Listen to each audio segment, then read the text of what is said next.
Y voy a silenciar al grupo.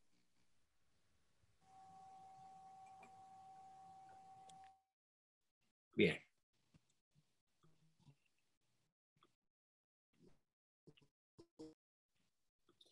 ¿De qué va a tratar la sesión de hoy? Bueno, pues es un ciclo en donde ya vamos a empezar a desglosar de manera muy cuidadosa, de manera amplia y profunda. Vamos a comenzar a desglosar el contenido de los 5 grandes ámbitos que corresponden a la pregunta de cómo mantenernos en gracia. Y tengo escrito un documento que voy a compartir con todos una vez que terminemos de revisarlo. Este documento se llama 12 Principios Universales para una ética profesional del intelectual, o del alumno, o del investigador, o del científico, o del buen cristiano.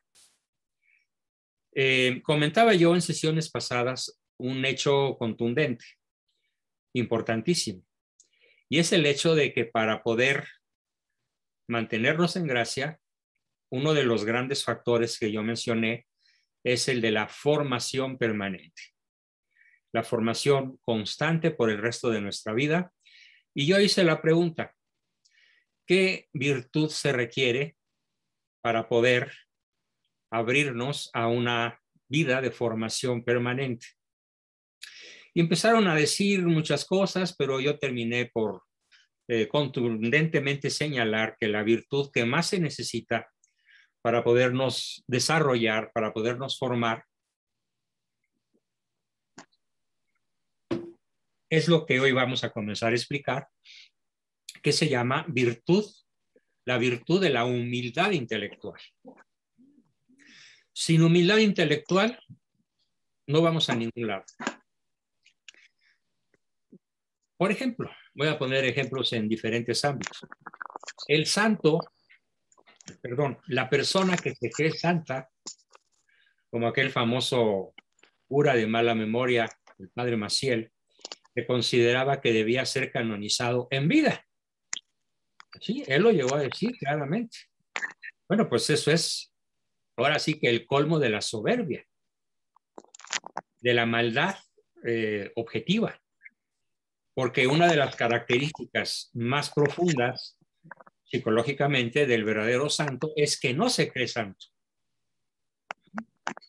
El santo verdadero, o el que está en camino de serlo, tiene muchísimo más conciencia de sus errores, de sus caídas, de lo que tiene que mejorar, de lo que todavía le falta por conocer, por practicar, por volver una virtud habitual, que de los éxitos obtenidos.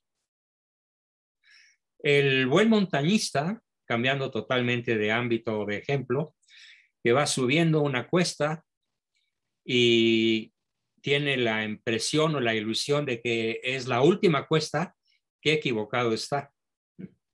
Se los digo incluso por experiencia personal, durante muchos años de mi juventud y ya no tan juventud, me encantó el montañismo, subir cerros altos, el Ajusco, por ejemplo, y la experiencia era verdaderamente difícil porque cuando ya parecía que llegaba a la cumbre, aparecía otra cumbre que escalar y otra y otra y otra, y aquello se volvía interminable.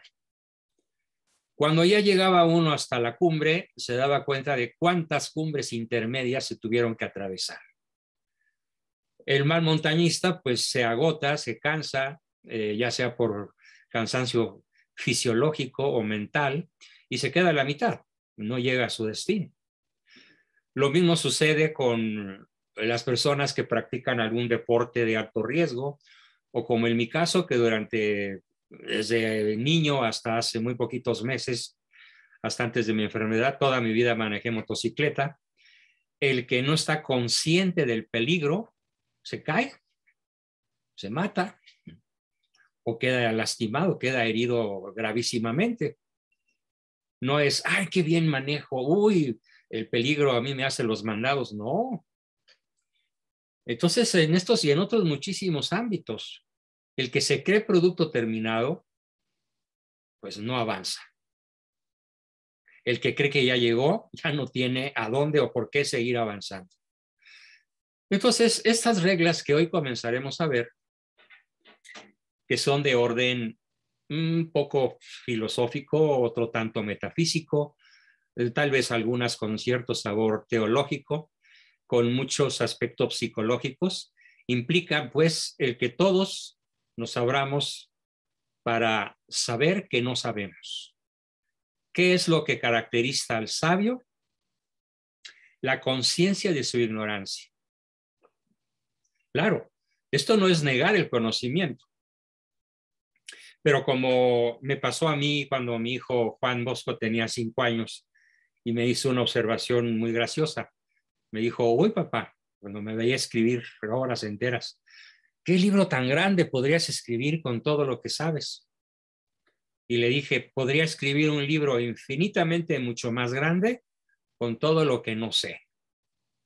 Y uno todavía mayor con todo lo que no sé, que no sé.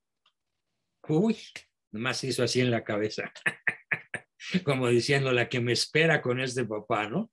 Bueno, entonces, estas reglas se llaman así, 12 principios universales para una ética profesional del intelectual, del católico, del que quiere ser santo, del que quiere ser la mejor versión de sí mismo. Es universal, es para todo personaje que quiera desarrollar esa maravillosa y muy infrecuente virtud, que es la humildad intelectual. Saber que no se sabe, aceptar la propia imperfección, estar consciente de los propios errores y de que en cualquier momento cualquiera de nosotros se puede equivocar. Incluso de buena fe. Incluso creyendo que está en la verdad, nos podemos equivocar de medio a medio, enteramente. Bien, entonces vamos a comenzar a desglosar cada una de estas reglas. Son 12. No las voy a proyectar, más bien voy a enviar el documento en Word o en PDF conforme allá vayamos avanzando. Así que hoy vamos a confrontar básicamente tal vez las 6 o 7 primeras. Aclaro que antes de que el tiempo termine, a buena hora le voy a ceder la palabra a nuestro buen amigo Juan Carlos Ortiz, que tiene una idea excelente que se nos frustró en la sesión del miércoles pasado, porque me hizo una pregunta, una serie de preguntas sobre estos temas verdaderamente importantes. Y desgraciadamente un error mío de dedo me llevó a grabar la sesión en la nube. Entonces se perdió, no la encontré jamás. No es la misma sesión del miércoles, es otra, pero las preguntas que quiero y que ya conviene con Juan Carlos, que por aquí anda, hola, que me va a hacer como parte de la segunda parte de la sesión, están íntimamente ligadas a lo que voy a exponer. Muy bien, la primera regla de la humildad intelectual, de la apertura al cambio, de la conciencia de la ignorancia o de la propia imperfección, se lee así. Nuestros conocimientos son con mucha frecuencia, principalmente conjeturales, o sea, de conjetura, de que tal vez sí, tal vez no, y circunstanciales. Es decir, dependen de las circunstancias y del punto de vista desde el cual se mire el asunto. Estos conocimientos son así, conjeturales y circunstanciales, más que objetivos. Obviamente, la plena objetividad en algunos asuntos es posible, sobre todo en ciencias exactas, física, química, matemática. No hay conjeturas. Es más, si haces conjeturas te puedes estallar en la cara. Mejor ve a lo seguro, a lo que ya es un conocimiento cierto, absolutamente demostrado. En metafísica y en filosofía también hay no principalmente conocimientos conjeturales o circunstanciales. Tanto en filosofía como en metafísica y en teología hay conocimientos de un grado de certidumbre perfecto, como por ejemplo la certeza de la existencia de Dios o la certeza de que yo no me crié a mí mismo y de que el universo no se creó solito a sí mismo, sino de que, como lo descubre Albert Einstein, allá por 1930 y tantos, el universo necesitó un creador, alguien que lo hiciera estallar, lo hiciera comenzar. Pero todos los días, con la esposa, con los hijos, con el marido, con los padres, los argumentos que damos, las opiniones que proferimos, suelen ser más circunstanciales, subjetivas y conjeturales que objetivas, lo cual da origen a discusiones interminables, a pérdida de calidad de vida, a amargura, depresión, tristeza, y con muchas ocasiones, como me lo decía una de ustedes frecuentemente en sus chats, no digo quién para no echarla de cabeza, qué amargo se siente el poder proclamar la verdad y no convencer al esposo, a los padres, a los hermanos. Pero le mandé decir a esa persona que no se preocupe, porque ya Aristóteles desde hace 2350 años nos dijo que bendito sea Dios, no tenemos la obligación de convencer a los necios.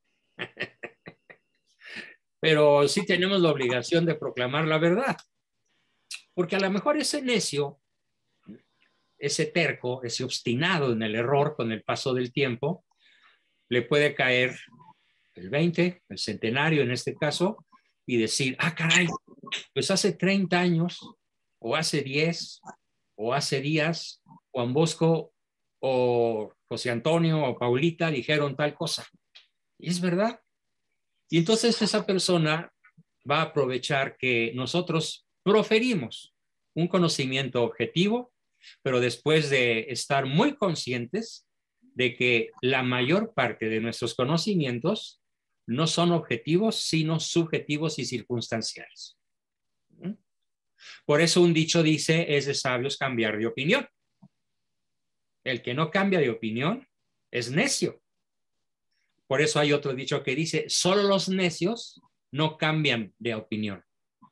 Ya hemos sobradamente hablado del necio principal que habita en Palacio Nacional y que ya sabemos que nunca va a cambiar de opinión, y aunque viviera 1000 años más. ¿Por qué? Pues porque es un necio, aparte de otros muchos adjetivos calificativos que podríamos dar de modo objetivo. Bien, actuar congruentemente con este principio nos llevará a tener siempre presente que la verdad es absoluta y objetiva, pero nuestro conocimiento de ella es generalmente relativo, cambiante, conjetural y perfectible. Así que esta es una invitación, este primer principio, para que revisemos nuestros puntos de vista, nuestras opiniones, nuestras convicciones, nuestras ideas, nuestros paradigmas, al mismo tiempo que los de los demás, e invitar a los demás, a todos quienes nos rodean, a considerar este formidable principio, que lo dije en 200 palabras, pero que reducido a 15, en forma resumida, lo repito. La verdad en sí misma es absoluta. La verdad es absoluta y objetiva, pero nuestro conocimiento de ella es generalmente relativo, cambiante, conjetural y subjetivo. Si estamos conscientes de esto, ¿cuántas discusiones pueden terminar al ratito? O simplemente pueden no comenzar. Porque en vez de asegurar de manera apodíctica, de manera pontifical, X cosa en la materia que gusten, podemos plantearla como una opinión sincera, de forma respetuosa, cuando sospechamos que más que un conocimiento objetivo, puede ser conjetural, relativo y subjetivo. Sobrados los ejemplos, podríamos decir que en la parte de preguntas, pues podríamos manejar algunos ejemplos relativos a esto. Muy bien, ese es el primer gran principio, la objetividad absoluta de la verdad en sí y la relatividad con la cual captamos la verdad. Esto sirve también de aclaración para muchas personas que tienen una tesis absurda. Esa tesis absurda dice que la verdad es relativa, ¿no? O que cada quien tiene su verdad. Son dos estupideces monumentales. No, la verdad no es relativa. ¿Qué es lo relativo? El conocimiento que tenemos de ella. Eso es lo relativo. Eso es lo perfectible. Eso es lo cambiante, lo conjetural y lo circunstancial. ¿Sí? Si bien hay cosas en las cuales no tenemos que opinar, sino simplemente emitir una certidumbre absoluta, como cuando decimos que todo efecto tiene necesariamente una causa. Pero ahora, a ver, ¿conoce la causa? Es evidente, voy a poner un ejemplo muy dramático de estos momentos, terriblemente dramático, bueno, dos. Uno de ellos es la brutal, espantosa tragedia que consiste en el derrumbe de la línea 12 del metro. Y las conjeturas van y las opiniones vienen y las acusaciones parecen un juego de tenis con misiles, no con pelotas y raquetas, entre la Sheinbaum y el Marcelito, o como le dicen muchos, Marcela Ebrard, porque le saben por ahí cosas muy interesantes, el presidente o disque presidente, y las acusaciones van y vienen. El hecho es que la línea 12 del metro se cayó. Y la causa que provocó esa tragedia es una o un conjunto que forman una causa eficiente para provocar esa caída. ¿Cuántas opiniones hay al respecto? Tantas cuantos individuos se hayan enterado de esa tragedia. No, lo que pasa es que estuvo mal construida. No, lo que pasa es que le metieron menos cemento y varilla. No, lo que pasa es que Ebrard tenía prisa por darla por concluida en su sexenio de gobernador de la Ciudad de México, etcétera, etcétera, etcétera, etcétera. Pero hay una sola verdad y esa es la que probablemente nunca se descubra. ¿Por qué? Porque obviamente a la cuatrote, o como yo le digo, a la quinta degeneración de este país, no le conviene que se sepa la verdad. Por supuesto que no le conviene. Pero ahí, como en otra cosa que acaba de suceder, tal vez más catastrófica, es la caída de un edificio en la costa oriental del Atlántico, a la altura de Miami, en una costera bellísima, un mar precioso, fraccionamiento de superlujo. Se cayó un edificio, bueno, gran parte de un edificio. A la fecha van 10 cadáveres recuperados, pero hay más de 150 desaparecidos. ¿Por qué se cayó ese edificio? Bueno, pues la verdad también va a ser una. No importa qué opinen los del gobierno, los emisarios de Joe Biden, los de la Marina, los de guerra, porque hubo una explosión unos 3 días antes de que el edificio se cayera. La Marina norteamericana detonó 18,000 kilogramos de una mini bomba atómica a unos cuantos kilómetros de la costa de Florida. Y ya están los peritos diciendo que el que detonó, el que ordenó esa detonación tiene la culpa de las muertes y del derrumbe y de los desaparecidos que provocó esa catástrofe. Opiniones irán y vendrán por años o por el resto de la vida. Pero la verdad es que esos dos efectos trágicos tienen una sola causa que vamos a llamar causa eficiente. Eso es un conocimiento objetivo. El que no sepamos cuál es la causa eficiente de ambas tragedias no nos perdona el encontrar la verdad. Eso es entonces en todos los terrenos de la vida humana. Tener presente que invariablemente toda cosa que sucede tiene un principio de causalidad suficiente. Algo capaz de provocar lo provocado. Algo capaz o alguien capaz de causar lo causado. Hay muchos otros 4 o 5 principios universales que nos va a entregar la metafísica, de los cuales podríamos hablar más adelante. Pero pasamos al segundo gran principio, después de haber analizado, creo que suficientemente, el primero. El segundo gran principio dice, ojo, que es imposible evitar todo error. E incluso es imposible evitar todos los errores que de suyo podrían ser evitables. Lo humano es errar. Solamente Dios no se equivoca. El ser humano es un ser esencialmente, intrínsecamente falible. O perdón por el barbarismo, equivocable. ¿Sí? Se equivoca de todas formas. Con mucha frecuencia. Bueno, el mismísimo Albert Einstein tuvo que reformar, que tirar todo lo que había pensado, diseñado y según él descubierto sobre la teoría de la relatividad para dar una segunda y una tercera formulación.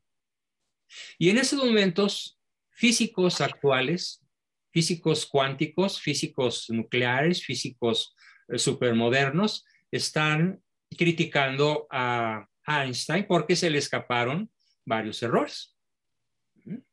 Pero el mismo Albert Einstein estaba consciente de eso y dijo, bueno, ahí les dejo mi teoría para que la destrocen o la mejoren. Y el ejemplo tal vez más dramático de todos, hablando de esto, de que es imposible evitar todo error, e incluso es imposible evitar los errores que de suyo podrían ser evitables, y que los errores son continuamente cometidos por todas las personas comunes y por todos los filósofos y los científicos. La vieja idea de que se pueden evitar los errores y de que por eso se está obligado a evitarlos siempre, debe ser tirada a la basura. Esta idea es en sí misma errónea. El ejemplo segundo que tengo que dar, que puedo dar acerca de este gran principio, es que unos pocos días antes de morir, el santo de santos, el genio de genios, el teólogo de teólogos y filósofo de filósofos, Santo Tomás de Aquino, quería quemar toda su obra, porque cada día antes de entrar a la presencia de Dios, empezó a darse cuenta de algunos de sus errores y de pronto sintió que la mayor parte de su obra era errónea. No, la mayor parte de su obra es magnífica, es objetiva y es genial, pero comete errores. Por ejemplo, él en general a lo largo de su Suma Teológica no le concede a la mujer la suprema dignidad en comparación a la que le reconoce al varón. Como que incluso le podríamos encontrar cierto nivel de misoginia en Santo Tomás de Aquino hacia la mujer, cosa extraña en una persona tan virtuosa, tan genial, tan inteligente, tan sabia y tan santa. Y sobre todo eso, él tenía ganas de quemar su obra, pero por fortuna sus mismos discípulos se lo impidieron. Y se salvó la obra más monumental, más genial y extraordinaria que se haya escrito en todos los tiempos, superior al Quijote completo y a la obra de Shakespeare y de todos los grandes escritores de la tierra. No se comparan todos ellos juntos con la genialidad de la Suma Teológica de Santo Tomás de Aquino. Pero él estuvo consciente de que se equivocó y no vivió lo suficiente. Creo que se murió de 66 años o algo así. No vivió lo suficiente. Ya le llevo 14 más. Bendito sea Dios. Por lo tanto, puedo tener más tiempo para seguir revisando mis propios errores, ¿no? Y todos ustedes, todos mis alumnos, revisen, por favor, con acuciosidad, con humildad, con esa virtud que le faltó a la raza judía. Así, a los judíos de su época, Cristo los acusó de tener, así usó dos palabras, dura cerviz. ¿Qué es una dura cerviz? La cerviz es toda esta parte de la cabeza, es la parte que une al tronco con la cabeza, que se llama cerviz, y les llamó duros de cerviz. En pocas palabras, necios, tercos y obstinados en el error. Si somos capaces de darnos cuenta de esto, de que no es posible la calidad cero errores. De hecho, durante algunas décadas, las industrias japonesas predicaron a diestra y siniestra y la exportaron con mucho éxito su teoría de calidad perfecta o cero errores. Pero conforme sus productos, dice, con cero errores, comenzaron a circular por las calles de Japón y las calles de Estados Unidos, bueno, nada más les voy a poner un ejemplo. En una ocasión, la Toyota tuvo que pedir que 400,000 compradores de automóviles Toyota los regresaran a las agencias porque estaban mal hechos. No 4 de 100, sino todo un lote de casi 500,000. ¿Cómo se les peló eso a los japoneses? A pesar de su famosísima teoría de excelencia perfecta, cero errores, y de que no se perdonaba un solo error ni siquiera en 1,000,000 de casos, pues tuvieron que deshacerse de la teoría de cero errores o de calidad absoluta o de calidad perfecta, porque esa teoría es de en sí misma, como lo dice ese gran principio, en sí misma la teoría del cero error es un error. Este es el segundo gran principio que tenemos la enorme conveniencia de adoptar dentro de nuestra filosofía de vida. Nada de que yo nunca me equivoco. Eso ya es una equivocación. Nada de que para mí no hay imposibles. Como lo decía el soberbio loco de Napoleón. La palabra imposible no está en mi vocabulario. Cuando lo criticaron por invadir al mismo tiempo Rusia y España.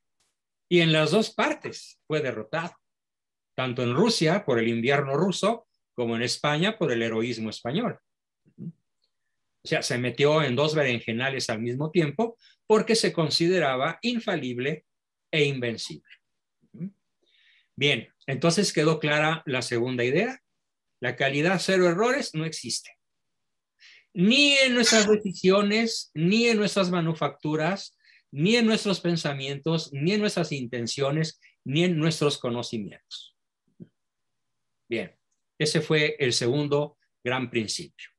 El tercero, naturalmente sigue siendo nuestra obligación moral, más que moral, nuestra obligación ética, evitar los errores en la medida de lo posible. Porque esto no es una invitación a decir, bueno, como nuestros conocimientos son conjeturales, pues ahí se va. No, tienes que volverte objetivo en la medida de lo posible, pero sin perder de vista que tus acciones, tus decisiones y tus conocimientos nunca, nunca serán perfectos y que siempre, siempre, invariablemente, serán perfectibles. Salvo los conocimientos metafísicos que ya llegaron y que ya constituyen la base o el fundamento de la ciencia humana desde cualquier punto que se le mire. Bien, ese fue el principio, el número 3. Vamos a ver ya el 3. Sigue pues siendo nuestra obligación ética evitar los errores en lo posible. Pero precisamente para evitarlos, debemos ante todo tener bien claro cuán difícil es evitarlos. Y no olvidar que nadie lo consigue completamente. Tampoco lo consiguen los científicos, ni los filósofos, ni los creadores, los cuales se dejan llevar de su intuición, porque la intuición, por más genial que nos parezca, también nos puede inducir al error. Si no tenemos esta constante vigilancia en la regla 1 y en la regla 2 y en la 3, nos enfocamos a cumplir con nuestra obligación de evitar los errores en la medida de lo posible. Pero, ¿qué tan posible es? Pues es muy posible, pero no absolutamente posible, ni siempre es absolutamente posible. Bien, ¿cuál es la regla número 4? La regla número 4 dice que también de nuestras teorías mejor corroboradas pueden ocultarse errores. Y es tarea específica de los filósofos y de los científicos buscar y descubrir errores. ¿Sí? De hecho, por ejemplo, en sistemas muy avanzados de administración de grandes empresas, hay lo que se llama cláusula de vicios ocultos. Voy a poner un ejemplo muy catastrófico que está sucediendo en estos momentos en México.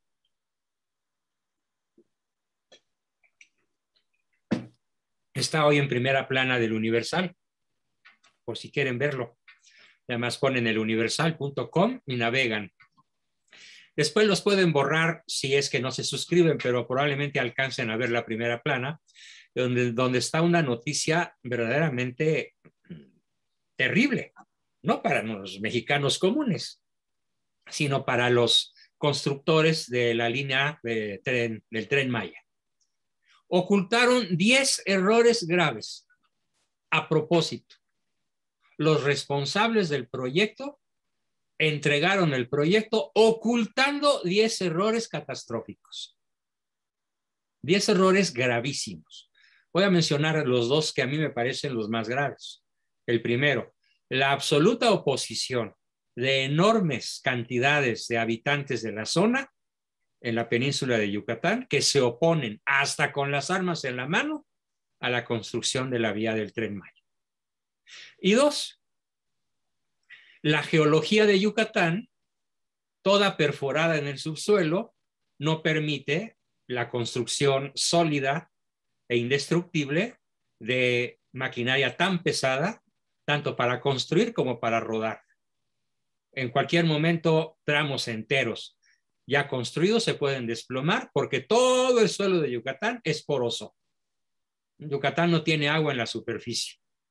Toda el agua de Yucatán está en los cenotes y están ocultos a 10 metros, 20 metros, 100 metros bajo tierra. Y el error con el cual se está construyendo el Tren Maya es no haber detectado dónde están los agujeros que tienen hasta 1 kilómetro de profundidad de pura agua pura en el subsuelo de la península. ¿Cómo ven? O sea que están actuando exactamente al revés de como dicta el sentido común. No, no hay problema, todo va a salir perfecto, todo está increíble y ahí está el Pejelopóstel exigiendo que el tren quede terminado a fines del 2024 antes de entregar el mandato. Tiene prisa. Así que lo más probable es que si se construye, cosa que no lo creo porque hay otras muchas cosas que se están ocultando, lo más probable es que si se hace en el suelo poroso de Yucatán, eso sea una obra faraónica destinada a muchas tragedias. Vicios ocultos, entonces, puede haber en nuestras tareas, en nuestros programas, en nuestros sistemas con más honestidad creemos. Entonces, hay que constatar que son falibles algunas teorías aparentemente bien corroboradas, lo mismo que procedimientos prácticos muy frecuentemente empleados. Y esto puede constituir un importante descubrimiento de nuevas verdades objetivas que antes desconocíamos. Por ejemplo, qué duro es haber descubierto para los responsables de la catástrofe de la línea 12 que no se debieron haber utilizado ruedas de metal, de acero, al tungsteno, en rieles metálicos, sino que debieron haberse utilizado ruedas de caucho, de hule, para que la vibración fuera prácticamente nula. Pero eso hasta ahora lo están sabiendo. Si ellos hubieran recibido una lección como esta y la hubieran asumido con gusto, antes de construir la línea 12 del metro, seguramente la tragedia se hubiera evitado porque entonces se hubieran colocado las llantas adecuadas si además hubieran sido honestos, que no lo fueron. Se acaba de descubrir otro vicio oculto. Los manejadores del presupuesto de la línea 12 se robaron y se llevaron a Singapur, un paraíso fiscal, 1,300 millones de pesos.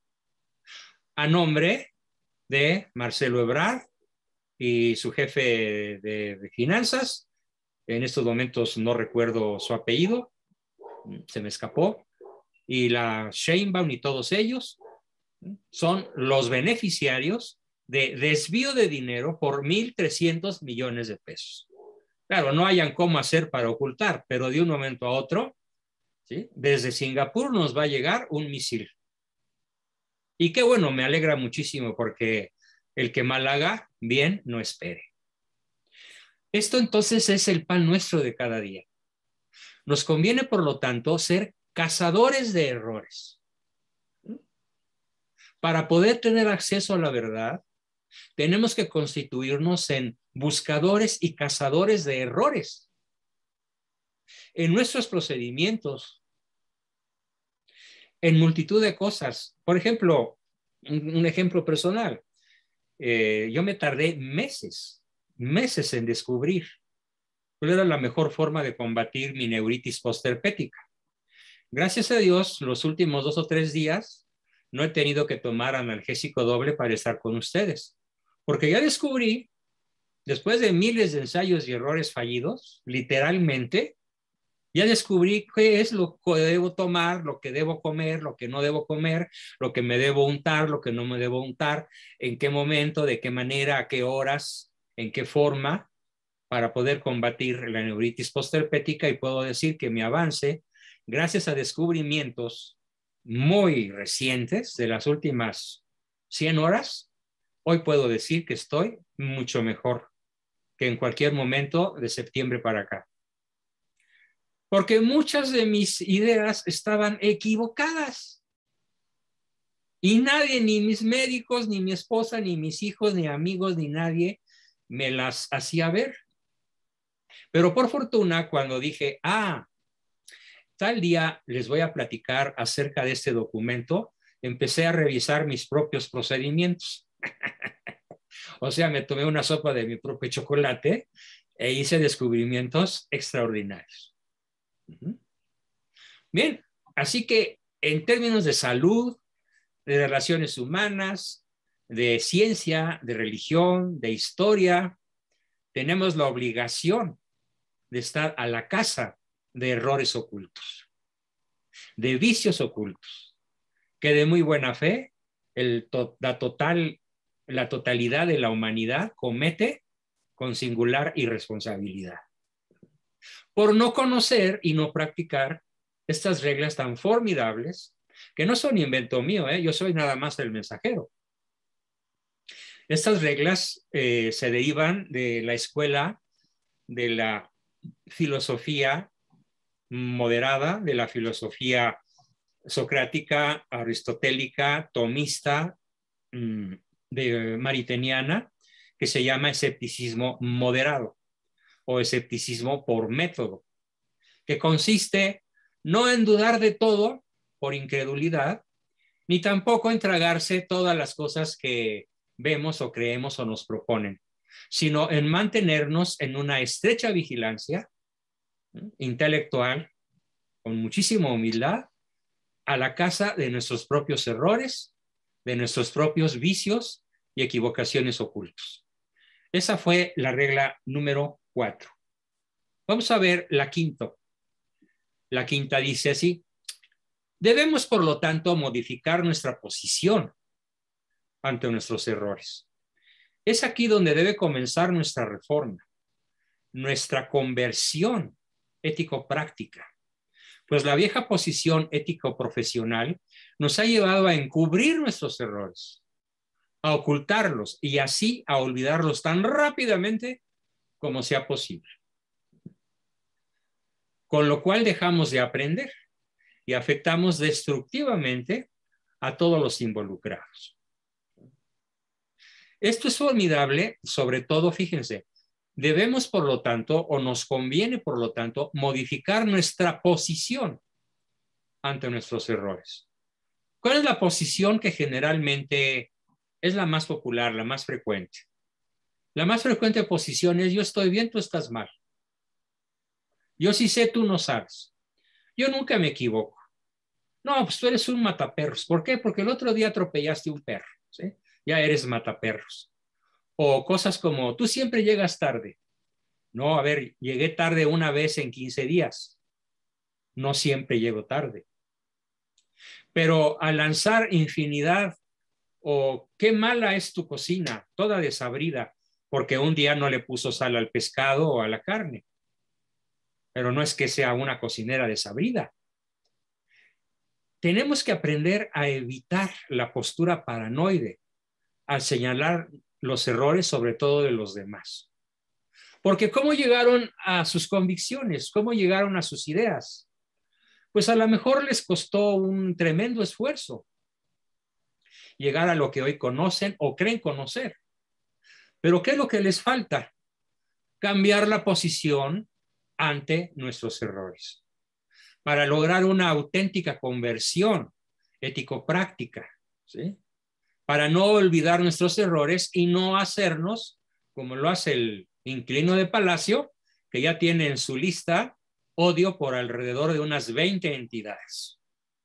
Los fifís, el INI, los conservadores, la clase media, los católicos, los emisarios del pasado, la mafia del poder, bla, bla, bla. La lista es enorme de todos los culpables que tienen, según él, a México sumido en el desastre en el que está, sin, por supuesto, ver que él es el autor de los errores actuales. Hoy dijo la peor bestialidad que se le haya podido ocurrir.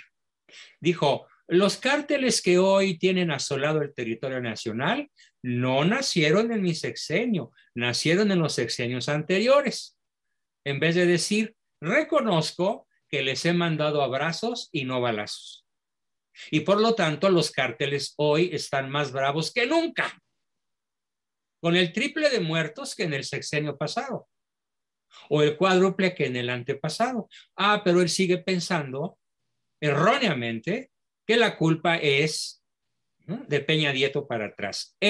Nosotros no somos así. Huele a gardenias, a perfume de gardenias, ¿no? Se suponía allá cuando yo era chavo que era el perfume que utilizaban las prostitutas de alto nivel.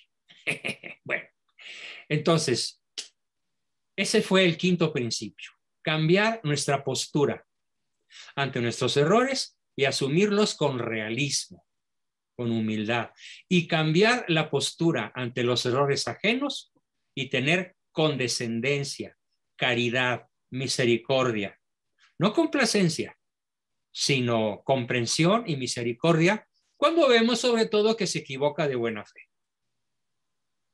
Pero como lo decía hace un rato, hay cosas que no podemos pasar como de buena fe, como son, por ejemplo, la ideología de género, que de suyo es perversa, de suyo es antinatural.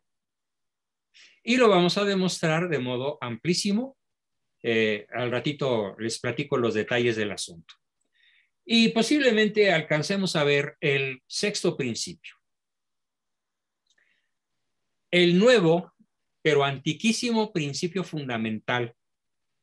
Ya lo mencioné, pero aquí lo vamos a ver como principio, llamado escepticismo por método. No escepticismo radical, no, sino escepticismo por método. O sea, dudo para aprender, dudo para descubrir, dudo para pensar mejor, dudo para profundizar, dudo para desechar errores, dudo para aprender aciertos. Es lo que se llama escepticismo por método. Cosa que, por ejemplo, hay una suerte de individuos en la sociedad actual que forman parte de lo que llamamos los católicos sectas. ¿Qué es una secta? Es un segmento, es un pequeño grupo de personas. Hay sectas de 500 personas, hay sectas de 30 personas, hay sectas de 30 o 60 millones de personas, pero no consideran, nunca consideran practicar el escepticismo por método. Se ha dado en Inglaterra, en la Inglaterra actual, una oleada maravillosa, extraordinaria, de conversiones de obispos y presbíteros anglicanos o anabaptistas o evangélicos al catolicismo.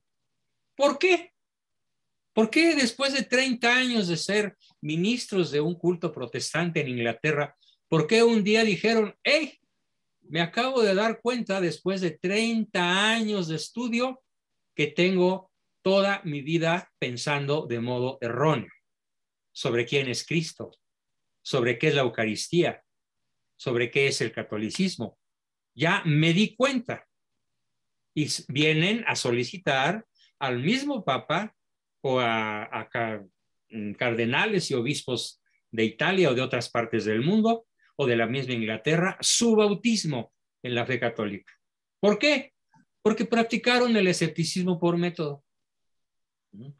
Yo le lancé a un amigo que vive en Inglaterra una pregunta. Oye, ¿cuándo fue fundada tu iglesia y por quién?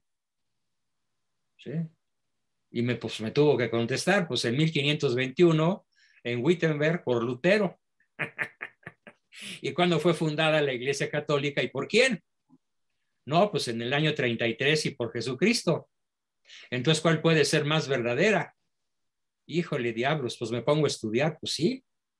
Y 20 años después recibí una maravillosa carta, un correo electrónico donde me platica de manera muy amplia y muy detallada el por qué. Después de practicar durante 2 décadas el escepticismo metodológico, descubrió que había vivido más de la mitad en su vida en el absoluto error.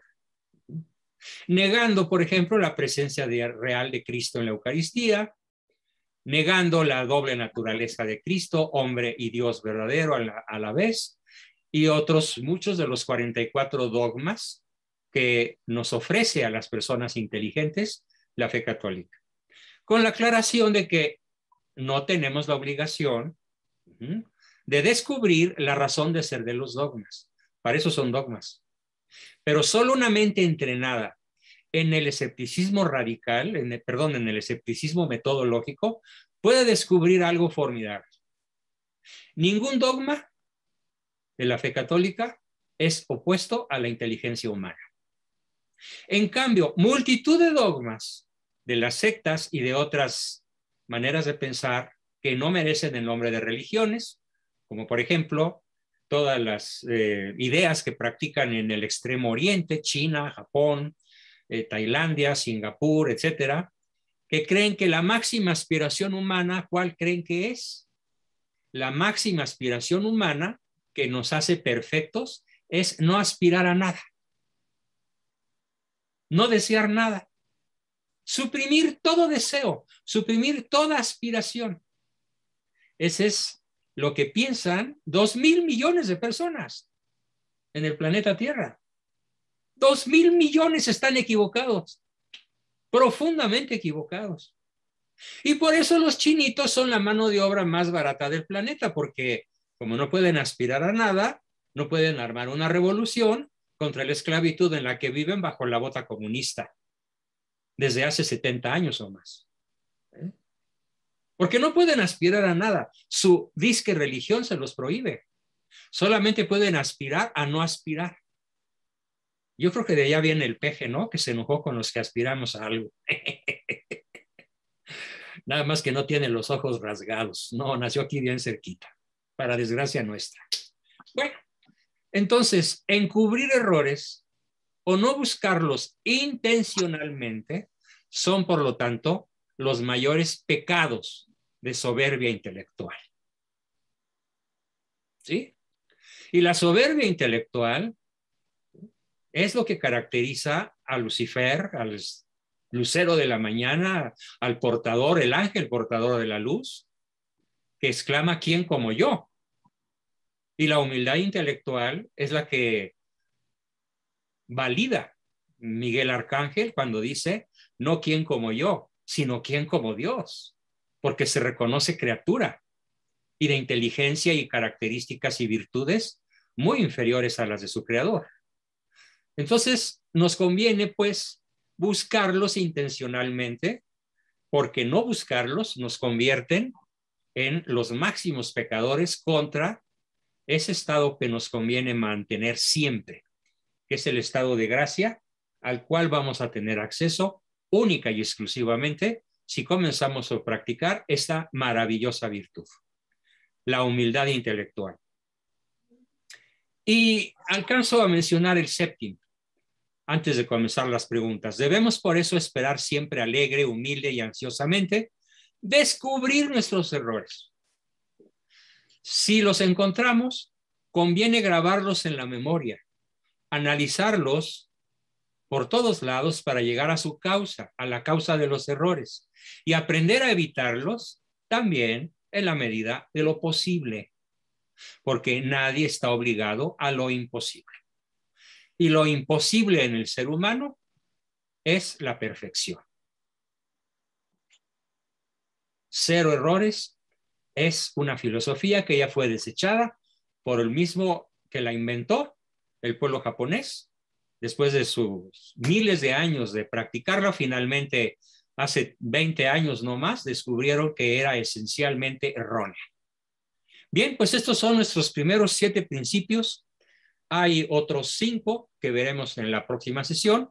Y una vez platicado esto, damos apertura a las preguntas. Antes de que por ahí a quien anuncié en la saga, Hugo Gama ya había levantado la mano. Adelante, Hugo, ¿cuál sería tu pregunta? Te escucho. ¿Qué tal, Doc? Muy buenas noches, Doc. Me da mucho gusto saludarlo. Primero que nada, Doc, una de las características que mucho daño nos causa a la cultura del mexicano, y yo lo vivo precisamente al manejar personal, es que me decía un ingeniero, el error y el fracaso son huérfanos. A mucha gente le gusta señalar el error y prácticamente guillotinar a las personas que se equivocan, pero nadie quiere asumir la responsabilidad de un error. Y la verdad es que cuando uno asume la responsabilidad del error es para aprendizaje, ¿no? Porque ese aprendizaje nos hace comprometernos a no volver a cometer el mismo error. Sí. Hace rato hablaba de algo bien importante, Doc, acerca de las sectas. Hoy en día, en muchos lugares, por ejemplo, a nosotros en el caso de Carla y yo tenemos algo muy cercano, se han disparado estas llamadas sectas coaching. La verdad, estas sectas coaching son un maleficio, sinceramente. Mucha gente está cayendo en las trampas de esas sectas que les hacen creer que al ir adquiriendo multiniveles van a ser felices. Y la verdad es que llega a esas sectas coaching mucha gente muy, pero muy dañada, que en realidad lo único que les dicen y les cambia la mentalidad para decirle, no, no te sientas culpable, tú te mereces. Y la gente sale pensando que se merecen sin entender que nosotros tenemos una obligación, ¿no? A final de cuentas, que las cosas no son así como que van a caer del cielo por gracia de que somos elegidos, ¿no? Entonces, esas sectas coaches se están multiplicando. Por ejemplo, el caso más emblemático sería Nexium, pero esas metodologías se están haciendo y se están multiplicando por todos lados, ¿verdad? Y la verdad es que estas personas que están llevando a cabo esas sectas coaches, la verdad es que a veces pecan no solo de soberbia, sino de cinismos descarados, ¿verdad? Completamente. Oye, en el caso de Nexium, pues llegó al asesinato, ritual de niños, y a la pederastia y a multitud de vicios nefandos. Por fortuna, su fundador, pues está en la cárcel, ¿no? Y creo que con varias... Y de hecho, lo más lamentable que veo en estas sectas coaching es que en realidad lo que están quitándole la posibilidad a estas personas es de realmente encontrar una buena solución a sus problemas muy profundos, sobre todo heridas emocionales muy profundas, y sobre todo los está alejando de Dios. Exactamente. Eso es algo de lo peor, ¿no? Es un comentario que quería hacer. Magnífico comentario, Hugo. Jorge Alberto, continúas tú, por favor. Enciende tu micrófono. Sí, ya está. Pues sí, como estaba comentando Hugo, lo importante es que tenemos muchas personas, o somos tendientes a caer en lo que tú comentas, que es la falta de humildad intelectual en la cual nosotros nos falta conocer aceptación de que el conocimiento es relativo. La verdad no, pero el conocimiento es relativo, y al tener esta oportunidad de reconocer que nuestro conocimiento todavía es perfectible en todo momento, eso nos ayuda a ser cada vez mejores personas. Exactamente. Ser mejores personas es estar convencido de una verdad absoluta, que nuestro conocimiento de la verdad suele ser relativo. Eso sí es absoluto. ¿Sí? Lo relativo es afirmar que mi conocimiento de la verdad es absoluto. No, no es cierto. Mi conocimiento de la verdad es perfectible, es mejorable, es profundizable, es ampliable, es interminable.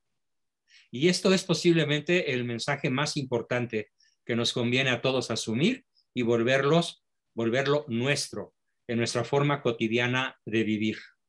para ser obviamente entonces la mejor versión de nosotros mismos. ¿Correcto? Bien, levantó la mano Luis y Dani. A ver, Dani o Luis, ¿qué quieren preguntar? Buenas noches.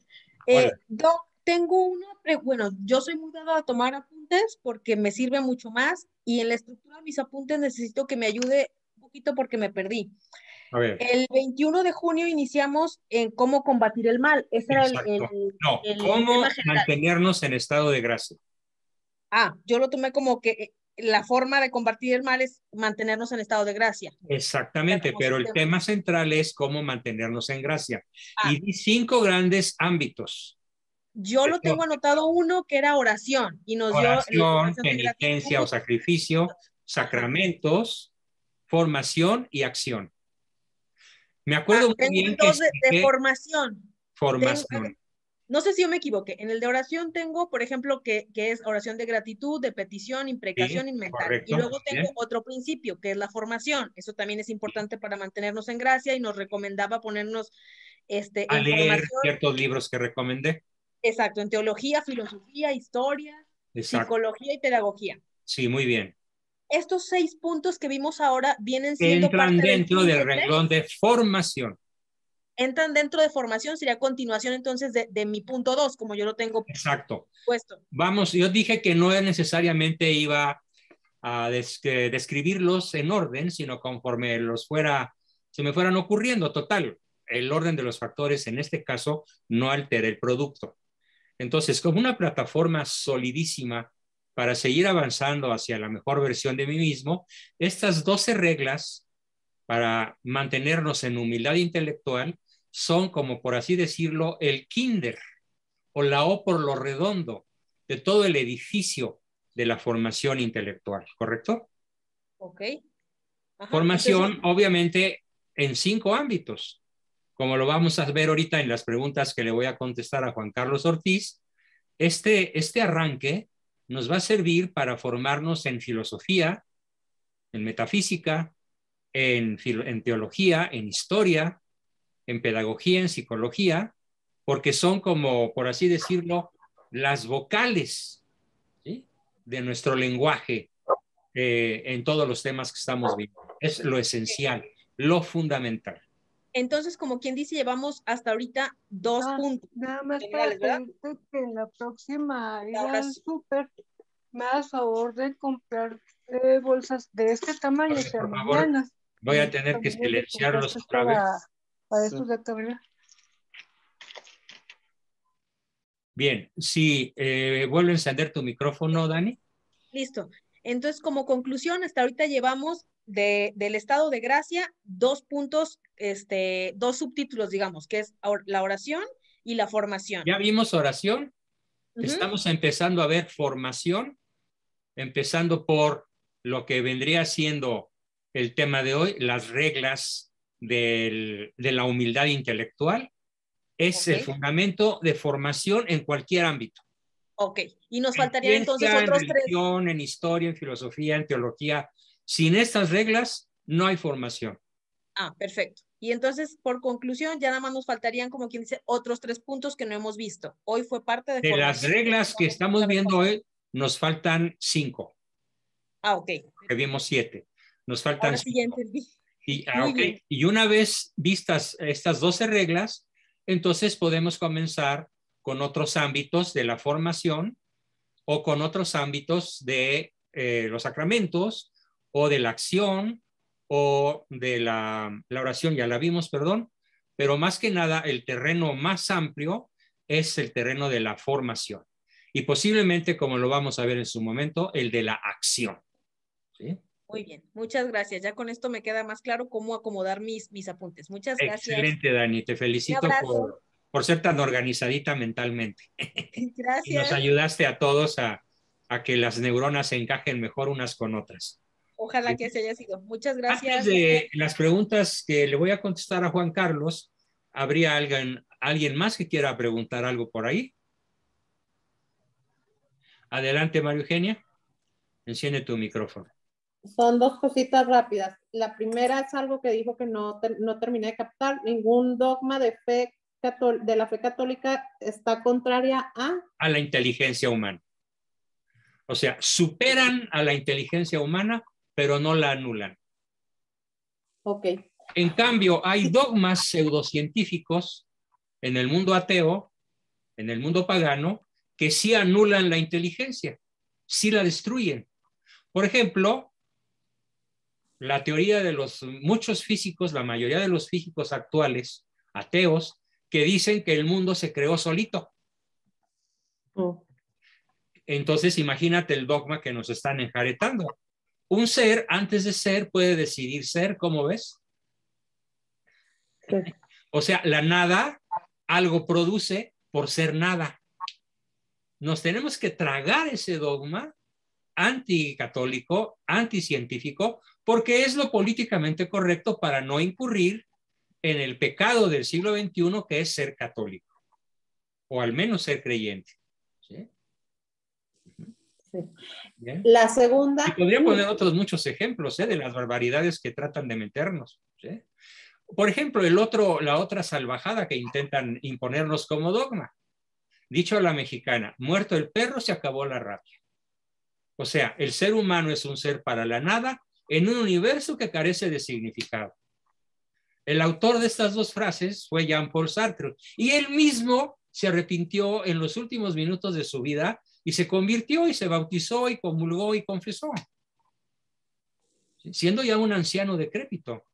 Ah, no, pero ahora está de moda que nacimos para la nada y así que como nada más hay una vida, dale alegría a tu puerco, Macarena. ¿No? Bien. La otra cuestión es de este último punto de esperar descubrir nuestros errores y meditarlos para llegar a la causa y tratar de corregirlos. Me viene un poco como la psicología cognitiva, o sea, como el proceso psicológico para llevar a las personas precisamente a ir conocimiento. Corrigiendo sus... Claro, porque muchas de las neurosis que sufre la humanidad son producto de la ignorancia, de no tener la función cognitiva alineada con la realidad. Entonces, como viven su realidad, pues son materia fértil para depresión, esquizofrenia, suicidio, adicciones, etcétera, etcétera, etcétera, ¿no? ¿Sí? Y ahí lo podemos unir con el comentario que hacían al principio de los coachings estos terribles. Terribles coachings, ¿sí? Sí. Es que el que no conoce a Dios, pues como dice por ahí un ranchero, a cualquier caca se le hinca, ¿no? Híjole, sí, qué cosa más horrible. Sí, y lo peor es que les muestras los testimonios y todo. Y, bueno, ese es otro punto otra manera de ver las cosas. Sí. Obviamente, la ignorancia respecto de lo que acabamos de plantear hoy, y seguiremos profundizando, es patética, es dramática.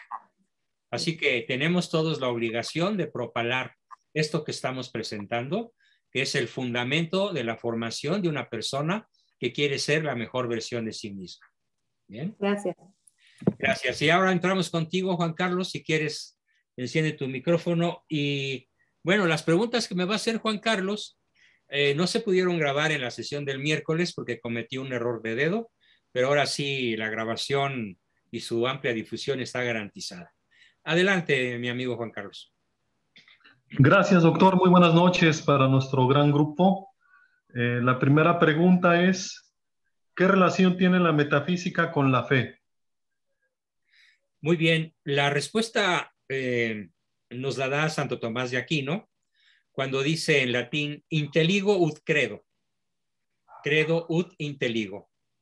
Traducido al castellano es, conozco para creer y creo para saber. Pero ¿cuál es el paso inicial? El conocimiento. ¿Cuál es la ciencia del conocimiento? Obviamente es la metafísica. ¿Sí? La metafísica nos enseña, por ejemplo, las causas del ser, causa esencial, causa ejemplar, causa final, causa eficiente, causa material. Sin el conocimiento de las causas, la mente humana no podría haber llegado al conocimiento de Dios. La metafísica aristotélica es la que nos lleva al conocimiento de Dios.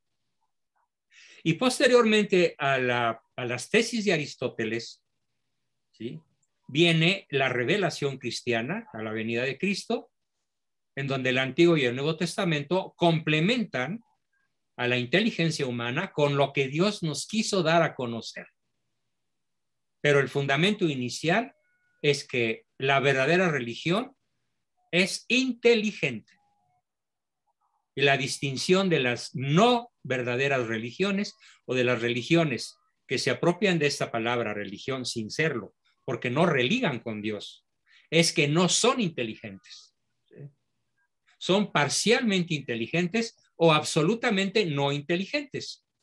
Por ejemplo, ¿en dónde encontramos la máxima negación de la inteligencia?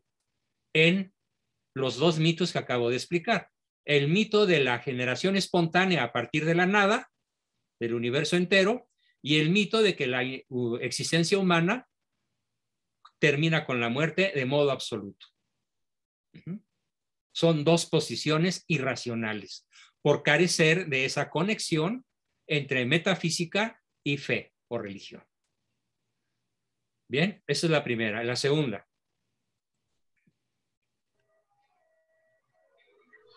La segunda es, ¿en qué sentido se puede decir que la fe ayuda a la filosofía? La fe ayuda a la filosofía porque, como lo dice nuevamente Santo Tomás, inteligo ut credo, credo ut inteligo. O sea, al creyente le es mucho más fácil entender muchas cosas de la filosofía que al no creyente. Porque el creyente tiene, por ser creyente y saberse criatura, tiene una mucho mayor humildad intelectual que el ateo o que el materialista. Entonces, la fe ayuda mucho a resolver las cuestiones esenciales de la vida. Mira, hay un libro que no mencioné en la sesión del miércoles que se llama en francés Le Paysan de la Garonne. Traducción, El campesino del Garona. Es de Jacques Maritain. Y en ese libro formidable de Maritain explica cómo al campesino francés del río Garona, es un río francés muy caudaloso, muy poblado en sus orillas, que vivía en contacto con la naturaleza, que era analfabeta, que no había ido a la universidad, es más, ni a la primaria, le resultaba extraordinariamente sencillo entender los dogmas, la filosofía y la metafísica católicas porque tenían una gran fe. Entonces, la fe como que ya abonaba el camino para cuestiones más difíciles, aun cuando tuvieran un bajo perfil académico. Esa sería mi respuesta.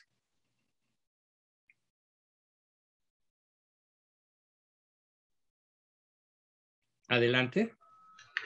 La tercera es, ¿la filosofía sirve a la fe? ¿Por qué? Porque la vuelve más inteligible, la vuelve más organizada, la vuelve más creíble, la vuelve más accesible incluso. Ejemplo, si tú sabes que un ser antes de ser no puede decidir ser, estás planteando una cuestión estrictamente filosófica.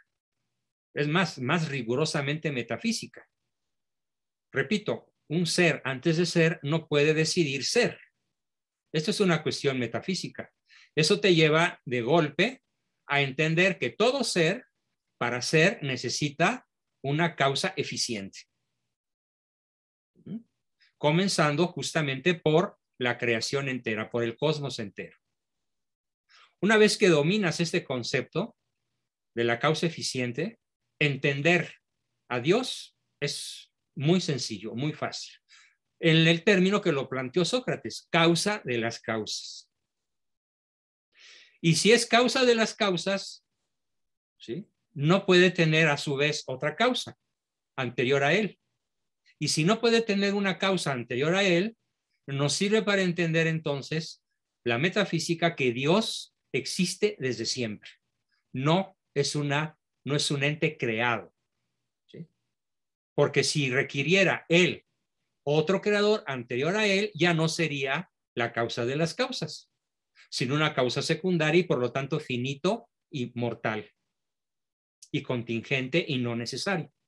Es así que existe una enorme cadena de causas contingentes, de seres no necesarios. Luego, para que todos esos existan, se requiere un ente no contingente y sí necesario, al que los griegos llamaron Theos, Dios.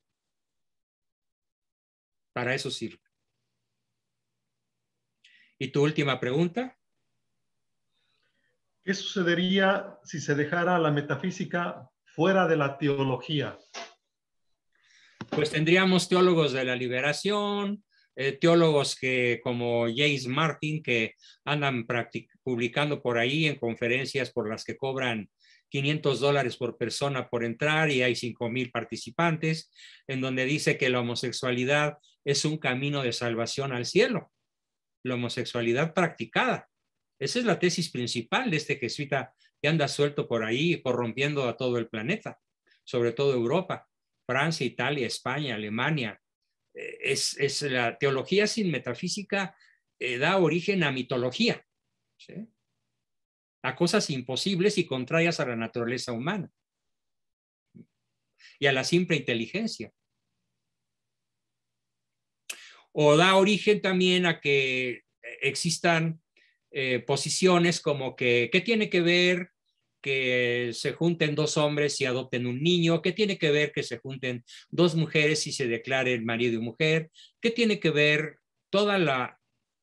O sea, hoy para proclamar la verdad, pues ya tenemos miedo porque vamos a ser perseguidos. Bueno, en realidad eso de tenemos miedo yo no lo tengo. A mí me da risa. Hasta me pone contento tener con quién luchar, ¿no? Contra quién pelear, ¿no? Aparte de contra mí mismo. Pero sí, la teología sin metafísica, es tu pregunta, ¿no? Da origen a la mitología. Mitología de la ideología de género, mitología política, mitología de las perversiones sexuales, mitología del matrimonio homoparental y bla, bla, bla, bla. Bueno, ahora resulta que en México hoy salió una noticia en donde la Suprema Corte de Justicia, ¿qué creen, queridos amigos? Legaliza el uso recreativo de la marihuana. Ya, es ley.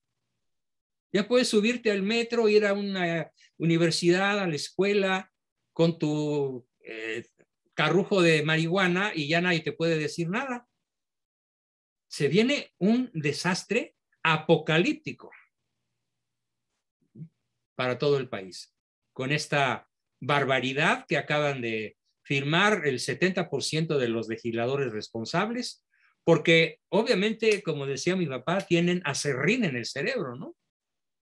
Ni religión, ni metafísica, ni conocimientos, ni ciencia, ni tienen la menor apertura a la posibilidad de estar equivocados y la elevan a la categoría de ley. Es más, rechazaron una iniciativa que iba en contra de la legalización y dijeron que la negativa contra la legalización del uso lúdico de la marihuana es anticonstitucional. Hazme el fregado favor. O sea, el mundo al revés, por la ausencia de una formación metafísica. Obviamente, pues ya lo vimos hoy, el 30% de los legisladores no tienen ni preparatoria. Estamos como en 1917, donde más de la mitad de los legisladores eran analfabetas, literalmente, no sabían leer ni escribir, pero ellos hicieron la Constitución, que todavía está vigente, aunque haya tenido muchas modificaciones. ¿Sí?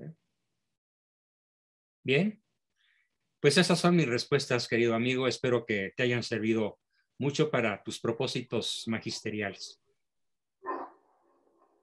Gracias, muy amable, doctor. Bien, tenemos 5 minutos más. ¿Alguien quiere hacer alguna pregunta? Yo, Adelante, doctor. Jazz, por favor, sí. Y luego Diana. Yo soy Luli. Luli.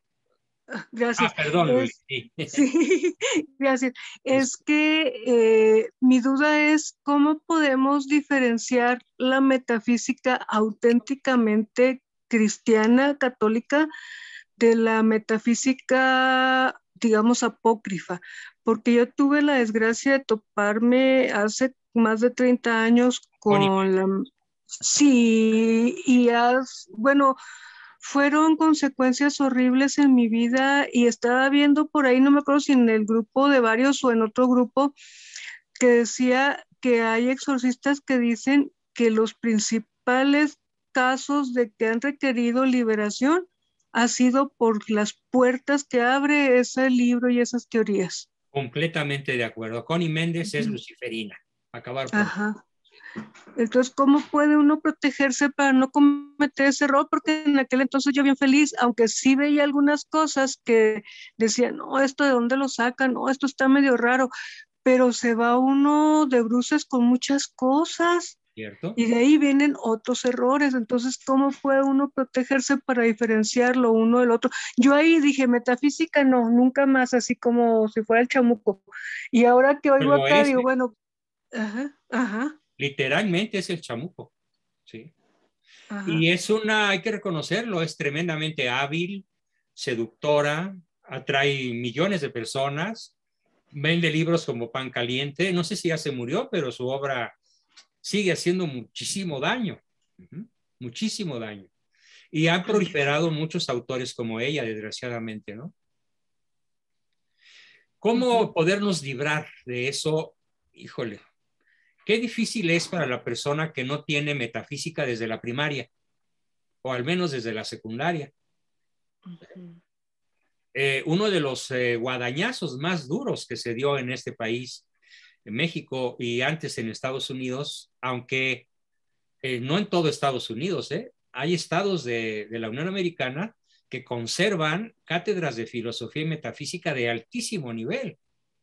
Incluso, por ejemplo, Florida, me consta, porque tengo amigos muy queridos viviendo en esa zona, las cátedras de religión, de metafísica, de filosofía son espectacularmente altas. Y el gobernador de Florida acaba de firmar una ley maravillosa de educación que tiene la materia de azotes creados por el comunismo.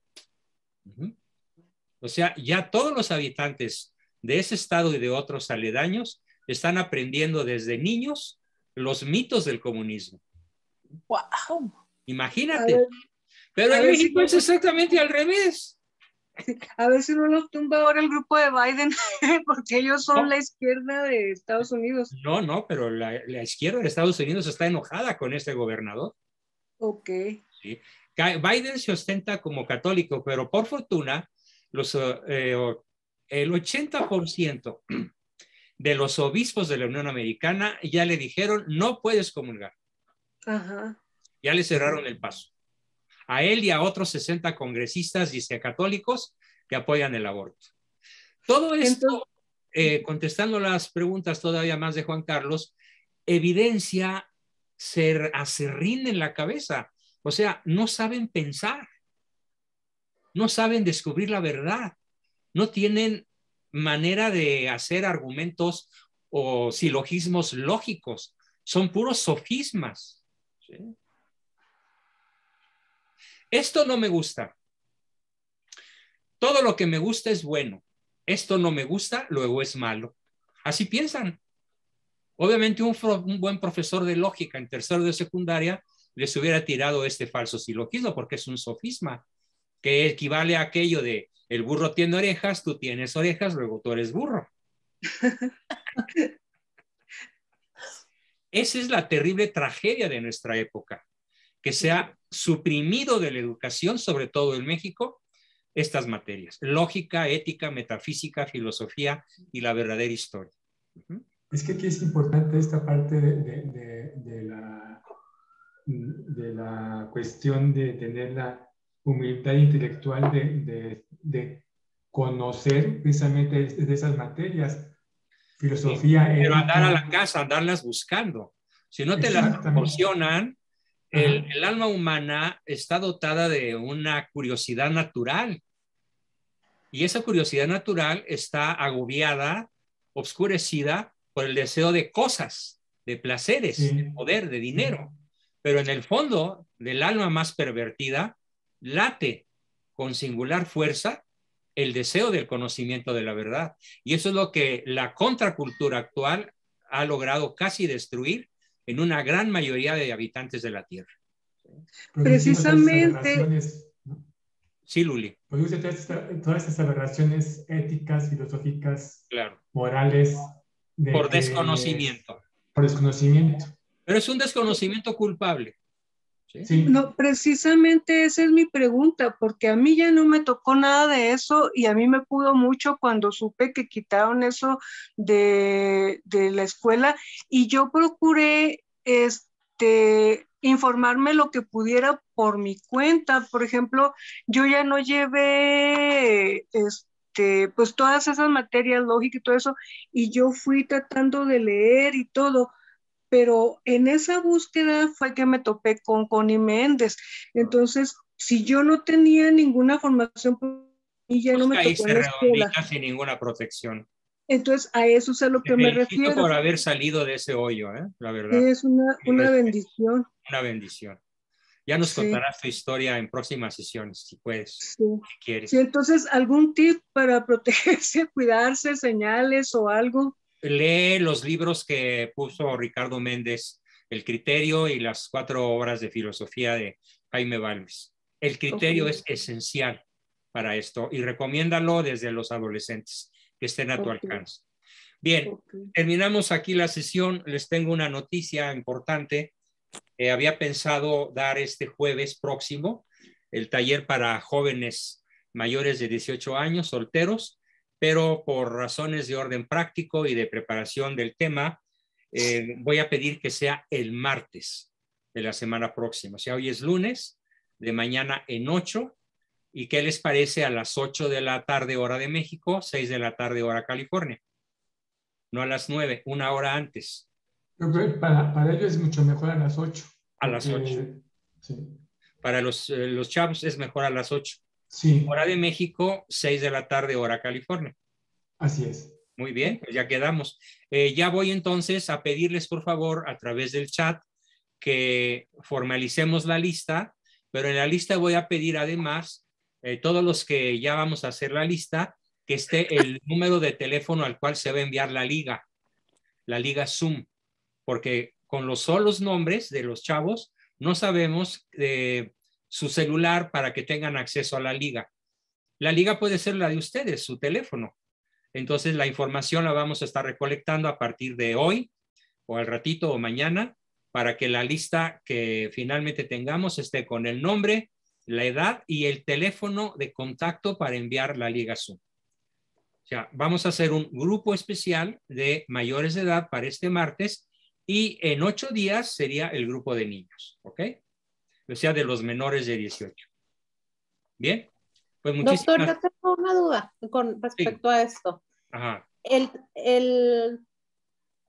¿Se cobra a cualquiera o a no los sea que hijo de ustedes, directo? Ok. Ustedes siguen, si están al corriente en sus pagos, es gratuita la sesión, pero si por ejemplo tiene sobrinos o nietos, estoy cobrando 200 pesos por persona. O sea, 10 dólares por persona. ¿Sí? Listo, gracias. Listo. Bien, pues estamos muy en contacto. Recuerden que ya esta es la semana de pagos normales del mes de julio. Échenme la mano, por favor. Gaby, adelante, ¿querías decir algo? Sí, Juan, pues, ¿va a mandar algún flyer con invitación para compartirlo con otras personas? Sí, mañana lo hago y empieza a difundirse con mucha perfecto. Sí, gracias, ya Juan. Muy concretadas muchas ideas. Pero sí, el tema central va a ser un debate y una aniquilación de lo que es la ideología de género. ¿Okay? Perfecto, gracias, Juan. El máximo riesgo de nuestros jóvenes menores de 30. Y a veces hasta mayores ya andan por ahí enganchados, desgraciadamente. Tristemente. Pues muchísimas gracias a todos.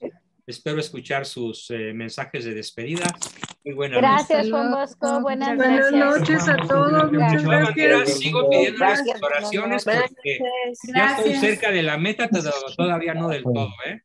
Gracias. Gracias, doctor. Gracias, buenas noches. Buenas noches a todos. Gracias. Dios Buenas bendiga. noches. Dios lo bendiga. Gracias, doctor. Muy buenas noches. Buenas noches. Buenas. Gracias. Buenas noches, Dios lo doctor. bendiga, doctor. Gracias. Buenas noches. Estén bien todos. Buenas noches. Mañana me habla. Solo Ricardo. Gracias, Ricardo. Con gusto.